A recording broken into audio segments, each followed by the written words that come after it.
સતત ત્રીજી વખતે નરેન્દ્ર મોદી શપથ લેવાના છે 9 જૂને। ત્યારે સમગ્ર મુદ્દે વાત કરવા માટે આપણી સાથે ગુજરાતના સાંસદ સિનિયર નેતા દેવસિંહ ચૌહાણ ઉપસ્થિત છે। દેવસિંહજી, तीसरी વાર સતત ત્રીજી વખતે વડાપ્રધાન તરીકે નરેન્દ્ર મોદી શપથ લઈ રહ્યા છે, પરંતુ સરકાર એનડીએ છે, પૂર્ણ બહુમત સરકાર નથી। કઈ રીતે આખી સરકાર છે એ ચાલશે? સૌપ્રથમ તો આપણે થોડા કરેક્ટ કરું કે અગાઉ પણ એનડીએ સરકાર હતી, 2014માં પણ એનડીએ સરકાર હતી, અને આમ જોઈએ તો એનડીએનું ગઠબંધન લગભગ 30 વર્ષથી છે। એટલે એનડીએ સરકાર હતી એ પ્રસ્થાપિત થયેલું છે ને સારી રીતે ચાલી પણ છે। અને ટિકિટની વાત કરવામાં આવે તો 10 વર્ષ સુધી નહોતી એમ ના સરકાર હતી, પરંતુ જે રીતે ભારતીય જનતા પાર્ટીની જે સ્પષ્ટ બહુમતી હતી અને સ્પષ્ટ બહુમતીવાળી સરકાર હતી, એટલે એક ઇમેજ એવી હતી કે ભાજપની સરકાર છે। પરંતુ આપ જો થોડું બારીકાઈથી અને તપાસશો તો ખ્યાલ આવશે કે એનડીએની સરકાર હતી, એનડીએના પાર્ટનર અમારી સાથે સરકારમાં હતા, અને દેશમાં લગભગ અત્યારે 22 રાજ્યોમાં એનડીએની સરકાર છે। તો એનડીએ એક એલાયન્સ, એક વર્ષોથી ચાલતો ભારતીય જનતા પાર્ટીના નેતૃત્વમાં ચાલતી સરકાર છે। દેવસિંહજી, ગઈકાલે જ્યારે આખો જે બેઠક યોજાઈ એની અંદર જે રીતે વડાપ્રધાન તરીકે નરેન્દ્ર મોદીએ વાત કરી, અમિત શાહજીએ વાત કરી અને એનડીએ વાત કરી, લાગી રહ્યું છે કે જે ઘટક દળોનો આત્મવિશ્વાસ હતો અથવા જે એકજૂથતાની વાત છે એ 5 વર્ષ જોવા મળશે? હા, બિલકુલ, કારણ કે જે પ્રકારે આપ એમના જે તે મિટિંગના પ્રતિભાવો જુઓ અથવા તો આટલા વર્ષો સાથેના એનડીએ સાથેના ભારતીય જનતા પાર્ટીના સંબંધો, વ્યવહાર અને એક પ્રકારે કેમિસ્ટ્રી જોઈએ, સિનર્જી જોઈએ, તો એ 100% આપણને વિશ્વાસ છે। અને કુલ મળીને તો એનડીએના જે નેતાઓએ પ્રતિભાવ આપ્યા, આપ પણ જાણો છો કે બંને મુખ્ય જેની વાત કરીએ, ચાહે નીતિશજી હોય કે નાયડુજી હોય, બંનેનો પ્રતિભાવ એ હતો કે દેશમાં છેલ્લા 10 વર્ષમાં ખૂબ સારું કામ થયું છે અને દેશમાં યોગ્ય સમય યોગ્ય નેતાના નેતૃત્વમાં કામ થઈ રહ્યું છે। અને અમે પણ ઈચ્છીએ છીએ કે આ ગઠબંધન આવનારા વખતમાં રાષ્ટ્રહિતમાં જે પણ પ્રકારે નિર્ણયો લેવાના હોય અમે એમની સાથે છીએ। આ એમનો સૂર હતો અને અમે દેશ પણ એ વાતનો સાક્ષી છે કે હંમેશા નીતિશ કુમાર માટે હંમેશા છે ને એક અવઢવ રહેતી હોય છે।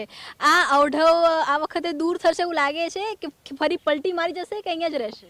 જો માન્ય નીતિશજી માટે એવું કહેવાતું, અને ક્યાંક ને ક્યાંક એમના નિર્ણયો પણ એવા થયેલા છે, પરંતુ જ્યારે રાષ્ટ્રીય પરિપ્રેક્ષની વાત કરીએ, જે તે રાજ્યની વાત કરતા હોય ત્યારે વિષય અલગ છે, કારણ કે ત્યાંની જે એક પ્રકારની રાજકીય સ્થિતિ જે છે, આરજેડી, બીજેપી ઉપરાંત જેડીયુ અને એલજેપી ને આ બધા સ્થાનિક રાજકીય પક્ષોની વાત કરીએ ત્યારે કદાચ એને ધ્યાને રાખીને એમને નિર્ણયો કરે, પણ ઓવરઓલ જ્યારે એક એનડીએના ગઠબંધનની વાત કરીએ અને એનડીએના ગઠબંધનમાં એમનો હંમેશા સિંહ ફાળો પણ રહ્યો છે અને એક અનુભવી નેતા છે, ખૂબ પરિપક્વ નેતા છે।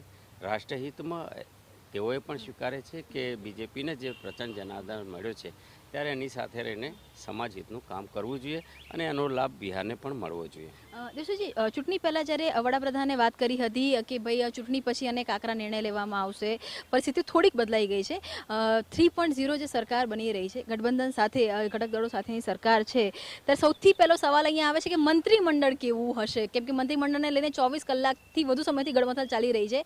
આપના અનુભવે મંત્રીમંડળમાં કોણ કોણ હશે? સામાન્ય રીતે એક ગઠબંધન ધર્મ નિભાવવાની વાત આવે ત્યારે સાથી પક્ષોનું યોગ્ય સન્માન જળવાય, સાથી પક્ષોની આકાંક્ષા અપેક્ષા મુજબની તેમની નાની મોટી, ચાહે એવો પ્રાંતના હોય કે રાષ્ટ્રીય કક્ષાએ પણ નેતા હોય, એનું પણ સન્માન સચવાય અને એને ધ્યાને રાખીને મંત્રીમંડળમાં એમનો સમાવેશ કરવો જોઈએ। કુલ મળીને તો મંત્રીમંડળ એક નેતાના નેતૃત્વમાં ચાલતા હાથપગનું તંત્ર રહેલું છે અને કુલ સાથે મળીને તો જ્યારે મહત્ત્વના નેતાઓ અને જ્યારે આવા ગઠબંધનમાં કામ કરતા હોય ત્યારે અનુભવના આધારે સૌ એકબીજાનું કન્ટ્રીબ્યુશન આપવા માટે દેશહિતમાં કામ કરતા હોય। ગુજરાતનું કદ ઘટશે? ગુજરાત માટે તો હું એવું કહીશું કે આવી પરિસ્થિતિમાં ગુજરાતમાં 26માંથી 25 બેઠક જીતવી અને એક બેઠક માત્ર ઓછા માર્જિનથી જીતવી, નો ડાઉટ રસાકસીવાળી બેઠક થઈ, જે પણ લડ્યા અને જેને કહેવાય કે એક પ્રકારની લડાયકતા પણ હતી, સમાજ જીવનમાંથી પણ એને ખૂબ સહકાર મળ્યો છે। આ વાસ્તવિકતાનો સ્વીકાર કરવો જોઈએ। પણ મંત્રીમંડળમાં કદ ઘટશે આ વખતે? હું આપને વાત કરું કે જ્યારે મંત્રીમંડળની વાત આવે છે ત્યારે એના નિર્ણય દેશના સર્વોચ્ચ નેતા આદરણીય મોદી સાહેબ, આદરણીય અમિતભાઈ શાહ જેવા નિર્ણયો લેતા હોય છે કે ગુજરાત એમનું ગૃહ રાજ્ય છે. ગુજરાત માટે એમણે હંમેશા યોગ્ય નિર્ણયો યોગ્ય સમય લીધા છે અને એ લેશે. અંતિમ સવાલ દેશુજી, આપ પણ એક સમયે અત્યાર સુધી મંત્રીમંડળનો પાર્ટ હતા, ખૂબ જ મહત્વની જવાબદારી નિભાવી હતી. આપને શું લાગે છે 3.0ની અંદર આપ હશો કે નહીં હો? જો જે પ્રકારે મારા જેવા એક ગ્રામીણ જીવનની શૈલીમાંથી આવતા અને કામ કરતા કાર્યકર્તાને દેશની રાષ્ટ્રીય રાજનીતિમાં એક મંત્રી તરીકે કામ કરવાનું મળ્યું, હું એવું માનું છું કે હું પરમ ભાગ્યશાળી છું કે આદરણીય મોદી સાહેબના નેતૃત્વમાં મને અને વિશેષ કરીને ટેકનોલોજીનો વિભાગ અને જ્યારે ખૂબ મોટું પરિવર્તનનું કામ થયું છે. આપણે જુઓ તો કહેવા જવું તો લાંબો વિષય છે કે ટેલિકોમમાં કેટલા પરિવર્તનો આવે, ઇવન પોસ્ટમાં એક સમય હતો કે પોસ્ટલ વિભાગની કોંગ્રેસના નેતૃત્વમાં 660 પોસ્ટ ઓફિસ બંધ થઈ.